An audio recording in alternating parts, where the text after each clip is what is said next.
शिवाजी कोण होता या पुस्तकाचे प्रकाशक प्रशांत आंबी यांना धमकी दिल्याप्रकरणी महत्त्वाची माहिती समोर आली आहे।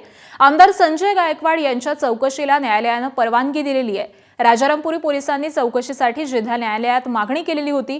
दरम्यान प्रकाशक प्रशांत आंबी यांना अद्यापही आमदार समर्थकांकडून धमक्यांचे फोन सुरूच असल्याचंही कळतंय।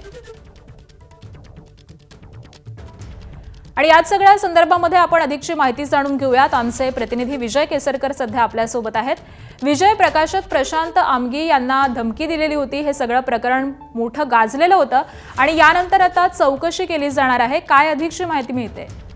आकांक्षा, एखाद्या आमदाराची चौकशी करायची असेल तर पोलिसांना न्यायालयाकडून त्याबाबत परवानगी घ्यावी लागते आणि तशी परवानगी आता कोल्हापूरच्या राजारामपुरी पोलिसांनी कोल्हापूर जिल्हा सत्र न्यायालयाकडून घेतलेली आहे। त्यामुळे आता संजय गायकवाड यांच्या चौकशीचा मार्ग आहे तो मोकळा झालेला आहे।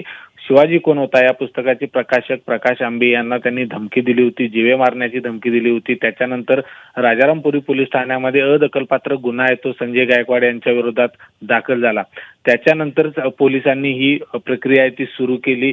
मात्र या सगळ्या दरम्यान प्रशांत आंबे यांना जवळपास 100हून अधिक धमक्यांचे फोन आहे ते आलेले आहेत। गायकवाड यांच्या बगलबच्च्यांकडून हे फोन आल्याचं सांगण्यात येते आणि त्याची नवीन यादी आहे ती देखील प्रशांत आंबे हे राजारामपुरी पोलीस ठाण्याकडे देणार आहेत आणि विनयभंगाचा गुन्हा दाखल करावा अशा पद्धतीची मागणी देखील ते करणार आहेत। एकूण जर आपण बघितलं तर आता संजय गायकवाड यांच्या चौकशीचा मार्ग आहे तो मोकळा झालेला आहे। राजारामपुरी पोलीस हे संजय गायकवाड यांना नोटीस पाठवून चौकशीसाठी बोलावू शकतात किंवा त्यांचं म्हणणं सादर करण्याचं सांगू शकतात।